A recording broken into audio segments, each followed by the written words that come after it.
Hey everyone, and welcome back. Are you ready to dive into the world of budgeting with us today? I am. We are going deep on this awesome little booklet called Budget Like a Pro, Okay. and I think it's going to be super helpful for all of our listeners out there. Awesome. And, a lot of people think that budgeting is like, I don't know, kind of a drag Yeah. or only for certain people. But we're going to learn today that it can actually give you a lot more freedom Yes. than maybe you realize. Absolutely. And you actually touched upon one of the biggest myths about budgeting, which is that it's restrictive. Right, like exactly. Yeah. People always imagine, cutting out all the fun stuff, Yeah, living on ramen noodles. But it's so fascinating. right. It's actually about making informed choices and prioritizing what truly matters to you, Okay. and ultimately gaining more freedom, I like that. not less. So it's not about restriction, it's about making choices that actually lead to a richer life. 100%. Okay, so the booklet actually says, quote, budgeting is too restrictive. Yes. But isn't it more restrictive to constantly be worried about money? It is 100%. When you don't have a budget, you're essentially letting your money control you Right. versus the other way around. So a budget allows you to kind of flip that script and empower yourself to decide where your money goes. I love that. Yeah, make sure that it's aligning with your values and your goals. It's about being intentional, yeah. Intentional, exactly. Instead of just like Letting letting it slip away. Flick away, yeah. Yeah. Another myth that the booklet talks about is like, I don't make enough money to budget. Oh, yeah, I hear that one a lot. Yeah. But I mean, that's not true at all. Not at all. Budgeting is truly for everyone, regardless of your income level. Right. It's about maximizing what you have, whether it's $100 Right. or $10,000.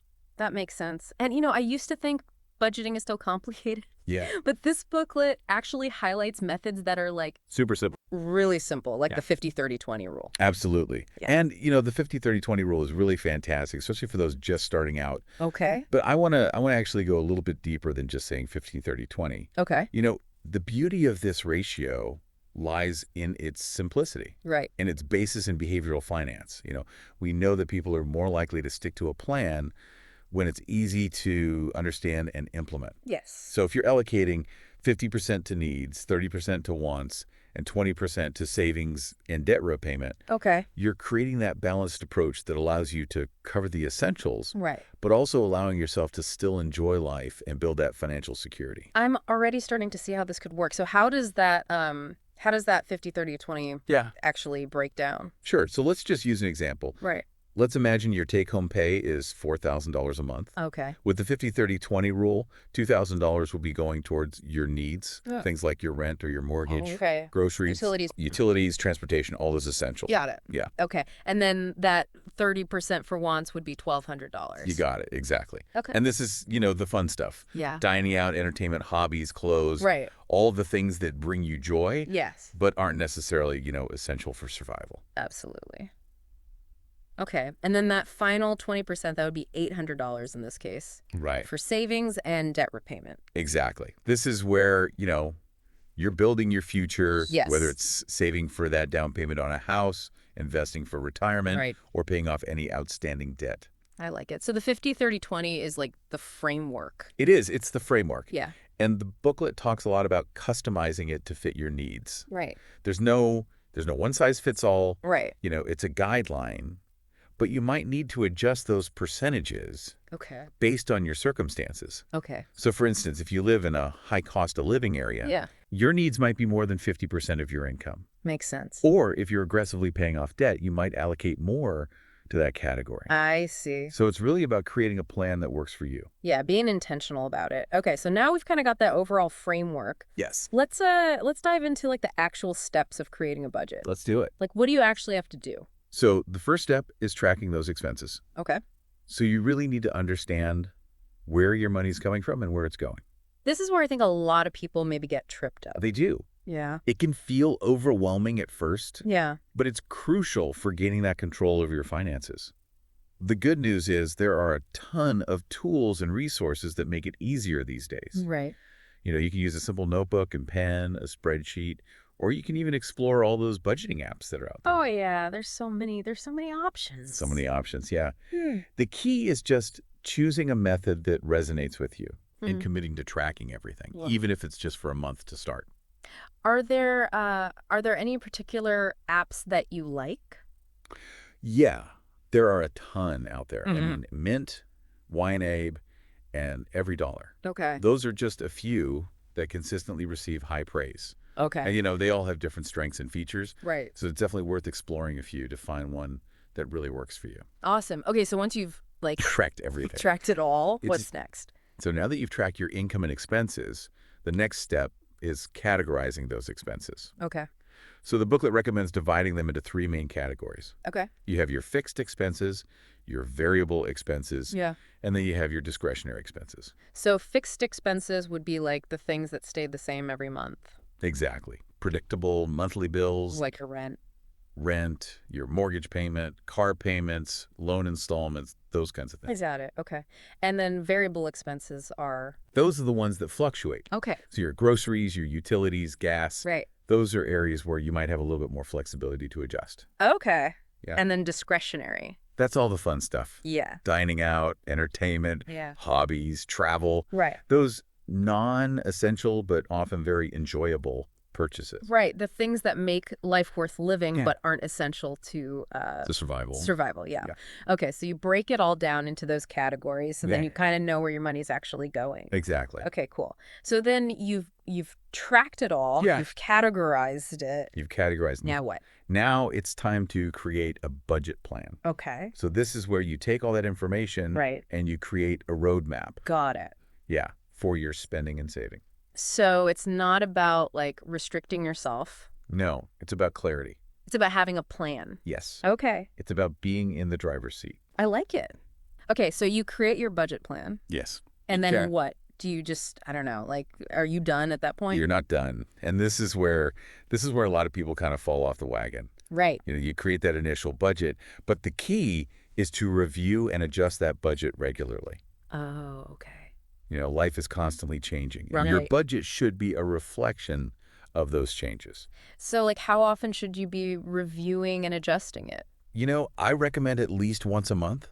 Okay. Take a look, see how you're doing, make adjustments. Yeah. Maybe you got a raise. Yeah. And now you can allocate more towards savings or investments. Awesome. Or maybe you've had an unexpected expense. Right. And you need to cut back in certain areas. Got it. So it's a living document. Okay, so it's not like you just set it and forget it. Absolutely not. Okay, I like that. This is making it feel a lot more manageable. It is. It is. Yeah. It's about finding that sustainable system. Yeah, and the booklet, it doesn't just stop at like the budgeting basics. It doesn't. It goes into saving and investing as well. Absolutely. Two crucial components of building long-term financial security. That's right. And this is where it gets really exciting, I think, because Right. it's about growing your wealth and achieving your financial dreams. Yes. Love it. So let's start with savings. Okay. What are the different types of savings accounts? Sure. So the most basic one is just your basic savings account. Okay. It's available at most banks and credit unions. Right. Typically has very low minimum balance requirements Okay. and a very modest interest rate. Okay. And then I've also heard of high yield savings accounts. Yeah, so as the name suggests, they offer a higher interest rate, Uh. which means your money will grow faster. Okay. But they usually require a larger minimum balance Okay. to open and maintain the account. So if you have more to put in, it's a better deal. Exactly. Okay. Yeah. Cool. And then there are money market accounts. I've heard of those as well. Yes, so they typically offer even higher interest rates than your basic savings accounts, Okay. but they often have limitations on how many withdrawals you can make each month. Okay. So it's like they incentivize you to save. Exactly. Cool. And then there's certificates of deposit, Yes. CDs. CDs, yeah. Yeah. So those are a bit different, right? Yeah. So CDs are a type of time deposit, Yeah. which means you agree to keep your money in the account Okay. for a fixed period. Okay. And that could be anywhere from a few months to several years. Okay. And in exchange for locking up those funds, Yeah. you earn that guaranteed interest rate. Okay. That's usually higher than what you'd get with a basic savings account. Got it. Yeah. Okay, so if you know you don't need to access the money, Exactly. Fall in love. Exactly. Perfect for those long-term goals. yeah, then you can get a better interest rate. Exactly. Cool. Okay, so there's a lot more to savings than I even realized. There is. It's not just like, Putting your money in an account and forgetting about it. yeah. It's really about choosing the right accounts for you Yeah. and your goals. Yeah. Very cool. Okay, so let's move on to investments. Let's do it. Now, this is where things get a little more A complex. little more It's making it a little riskier, but also potentially good reward. higher reward. Exactly. Yeah. So the booklet kind of goes through the basics like stocks, bonds, and mutual funds. The building blocks. Yeah, can you kind of break those down? Of course. Of Yeah. course. Let's start with stocks. Okay. When you buy a stock, you're buying a small piece of ownership in a company. Okay. So if that company does well, its value goes up, Yeah. your investment grows. Okay. But on the flip side, if the company struggles, Yeah. stock price goes down, Yeah. you could lose money. Okay. So higher risk, higher reward potential. Exactly. Yeah. Okay. And then we have bonds. So when you buy a bond, you're essentially lending money Okay. to a company or a government. Right. And in return, the borrower agrees to pay you a fixed interest rate over a set period. Okay. And then they return your principal investment Right. when the bond matures. Got it. So it's a little bit less risky than stocks, Okay. but it also tends to offer lower returns. Okay. So it's kind of like a trade-off. It is. It is. Between the two. Absolutely. Got it. Okay. And then we have mutual funds. Okay. So those are a way to diversify your investments. Okay. So a mutual fund will pool money from many investors Right. and invest in a variety of assets. Got it. So that could be stocks, bonds, real estate, a whole mix of things. Yeah. So you don't have to You don't have to do it all yourself pick every single thing. You can kind of diversify automatically. automatically. Very cool. Okay, so this is a lot to think about. It is. It is. Mhm. But the key takeaway is that there are options. Yeah. And it's about educating yourself Right. when making those informed decisions. Okay, and I think we'll definitely have to do a whole other Oh, yeah. deep dive just on investing. Yeah. Because that's a whole other world. The whole other world. Yeah, but before we get there, let's take a step back and talk about debt management. Yes. A critical piece of the puzzle. Because, a lot of people are struggling with debt, Absolutely. and it can really get in the way of Of achieving your financial goals. all your other financial goals. Absolutely. Yeah. And the booklet really emphasizes understanding and managing debt effectively. Okay, so how do we do that?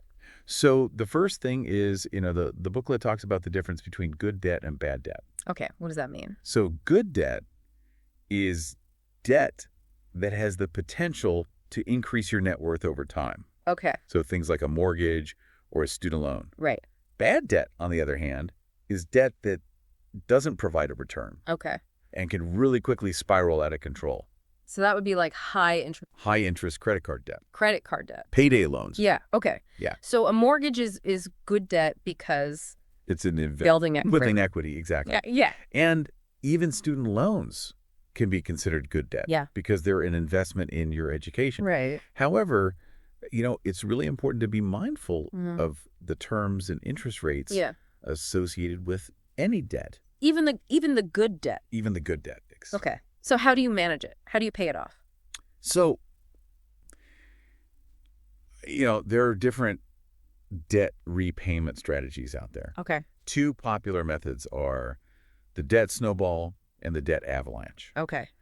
So the debt snowball focuses on paying off the smallest debt first, Okay. regardless of the interest rate. Got it. So this can be really motivating. Yeah, because you get a win, like a quick win. Quick wins, Yeah. exactly. So, you pay off that small debt, you feel good, Right. and then you roll that payment amount Into the next one. into the next smallest debt, Yeah. creating that snowball effect. Okay, so it builds momentum. Exactly. Yeah. Now, the debt avalanche, on the other hand, Okay. focuses on paying off the debt with the highest interest rate first, Okay. regardless of the balance. Got it. And, this actually saves you the most money Okay. on interest payments in the long run. So it's like a little bit more strategic. A little bit more strategic. The Exactly. snowball is like Motivation. yeah. Avalanche is like, Strategy. got it. Yeah. Okay, and then beyond like paying it off, you also have to make sure you have a good credit score. Absolutely. Yeah. That's crucial. And it can impact so many things. Yeah. Your ability to get loans, Yeah. favorable interest rates, even renting an apartment. Wow. Okay, so that's super important. Super important. But the good news is building and maintaining a good credit score, Yeah. it's within your control. Okay, so how do you do that? So the most important thing is paying your bills on time every time. Okay, that makes sense. It really demonstrates responsibility. Yeah. Next, keep those credit card balances low, ideally below 30% Okay. of your available credit limit. Got it. And then finally, check your credit report regularly. Okay. Make sure there's no errors or inaccuracies. Right. You're entitled to a free copy of your credit report Okay. from each of the 3 major credit bureaus once a year. Awesome. Okay, so taking control of your debt, Yeah. building that good credit score is essential. It is. It's about creating that solid foundation. Yeah, I like it. So we've covered a lot of ground here. We have. We've kind of gone from busting myths Yeah. to diving into saving, investing, managing debt. Yeah. So this has been a great introduction, I think, to budget like a pro. Yes. Before we move on, Okay. I wanna ask you a question. Okay. For people who are maybe feeling overwhelmed, Yeah. what's like one thing they could do today Yeah, that's great. to kind of start taking control? I love that question. Yeah. I would say take a moment. Reflect on your current financial situation. Okay. Identify just one area where you'd like to improve. Okay. It could be as simple as just tracking your expenses for a week, Okay. or creating a budget plan, or exploring a different savings option. Awesome. Remember, even small steps Yeah. can lead to big changes over time. I like it. So start small, be consistent, and Yes. build from there. Exactly. Okay, great. We'll be back in part 2 to delve a little bit deeper Yes. and tackle some more questions and challenges. Looking forward to it. Me too. Until then, happy budgeting. Happy budgeting. All right, so in part 1, we kind of set the stage right. We did. We did. We talked about the basics of budgeting.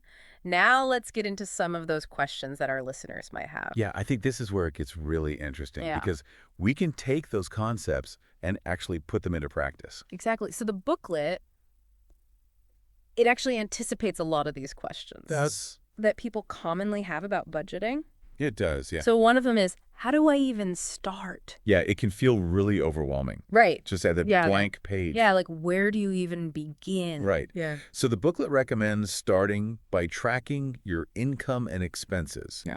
for at least a month, Right. just to get a clear picture of your financial landscape before you even start planning. Right, because you don't even really know where you stand until you do that. Exactly. You don't know where your money is going. Right, exactly. Yeah. And, like we talked about before, you don't need fancy software. Yeah. You can use a simple notebook, a spreadsheet, or one of those apps. Yeah, whatever works for you. Whatever works. The key is consistency Right. and really being diligent about tracking everything.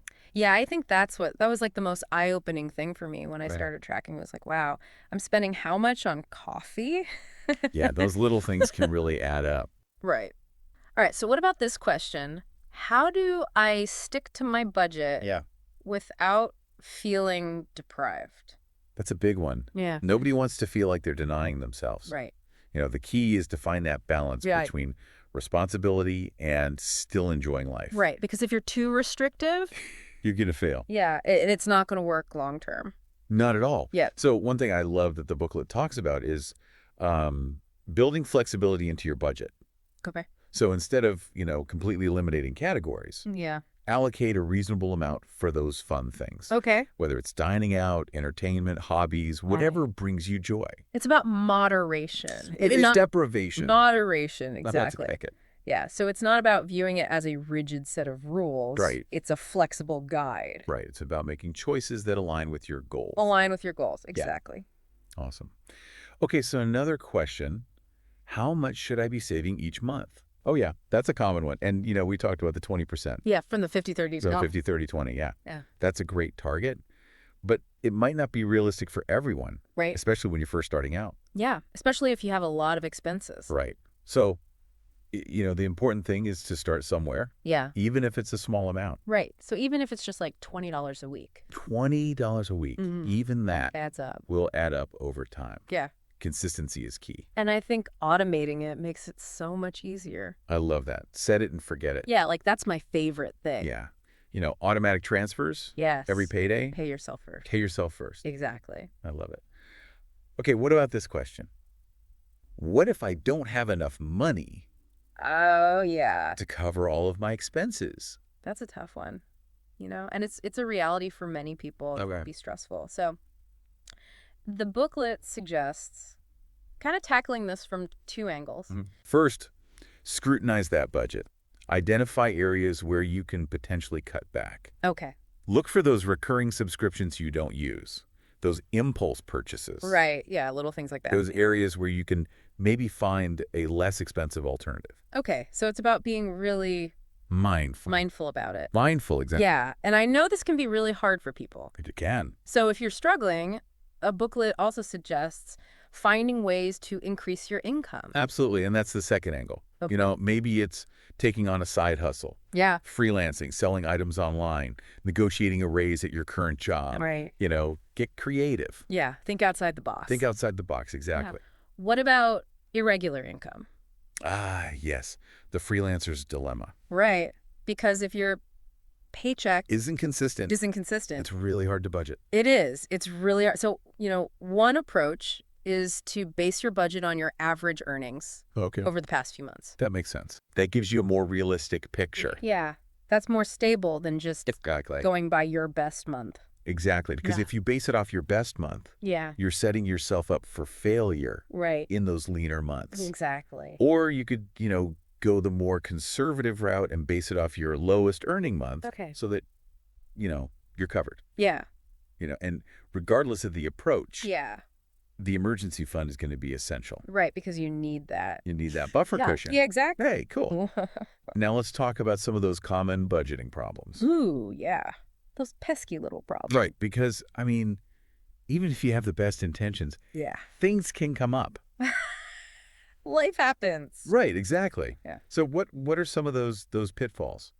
Overspending is a big one. Yeah, especially in certain categories, yeah. Yeah, like going out to eat or clothes shopping. Right.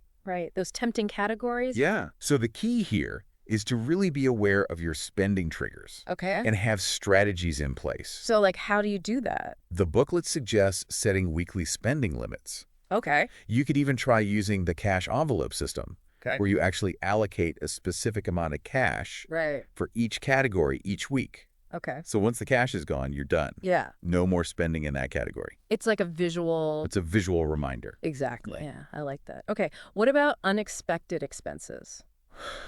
Ooh, the worst, right? Yeah, that can really throw you off. They can. Car repairs, medical bills, home maintenance. It always seems to happen at the worst time. Always. But, this is where that emergency fund becomes absolutely crucial. Yes. That's your safety net. Exactly. Okay, so another thing that I've heard is that people just find budgeting really complicated. They do. And so they just don't even do it. Right. They give up before they even start. Yeah, so how do you simplify it? The booklet suggests just starting with those few key categories. Okay. Your needs, your wants, your savings. Okay. You don't have to track every single penny. Right, so don't overcomplicate it. Just focus on that big picture. Don't let perfect be the enemy of good. Yes, I love that. Okay, what about people who are stuck in that paycheck to paycheck cycle? Oh, yeah. That can feel like a real trap. Yeah, we're just treading water. Treading water, yeah. Yeah, but, even small, consistent savings can make a difference. Okay. So start with a tiny amount. Yeah. Even $5 or $10 a week. Right. And then you can gradually increase it as you're able. So it's about building that habit. Building the habit, exactly. Okay, let's talk about debt for a second. Okay. For people who are dealing with that. Yeah, it can be a really heavy burden. Yeah, it feels overwhelming. So what do you do? First step, face reality. Okay. Make a list of all your debts. Okay. The balances, the interest rates, minimum payments. Right. And then choose a repayment strategy, whether it's that snowball or avalanche method. Yeah. And then just focus on tackling one debt at a time. Okay, so just break it down to manageable steps. Manageable steps, exactly. All right, so we've talked about some of those common budgeting problems. We've gone through some questions. We've talked about debt. Yes. This is a lot of really good information, I think. It is. It's a lot to digest. Yeah. But the takeaway is, there are solutions. Yeah. And it's about finding what works for you. Exactly. So before we move on to part 3, any final thoughts for our listeners? Just remember, budgeting is a journey, not a destination. Okay. Yeah. It's not about being perfect. It's about being intentional and finding a system that works for you. I like it. All right. So in part 3, we're going to get to the really good stuff. Oh, yes. We're going to go through the appendices. I'm excited. I am too. This is where all the bonus tools and resources are. So stay tuned. Welcome back to the show. In parts 1 and 2, we went through the basics of budgeting. Now we're going to go into the appendices of this booklet, which are packed with all sorts of extra goodies. It's like the treasure chest of budgeting. It really is. So what is the first tool we're going to find in there?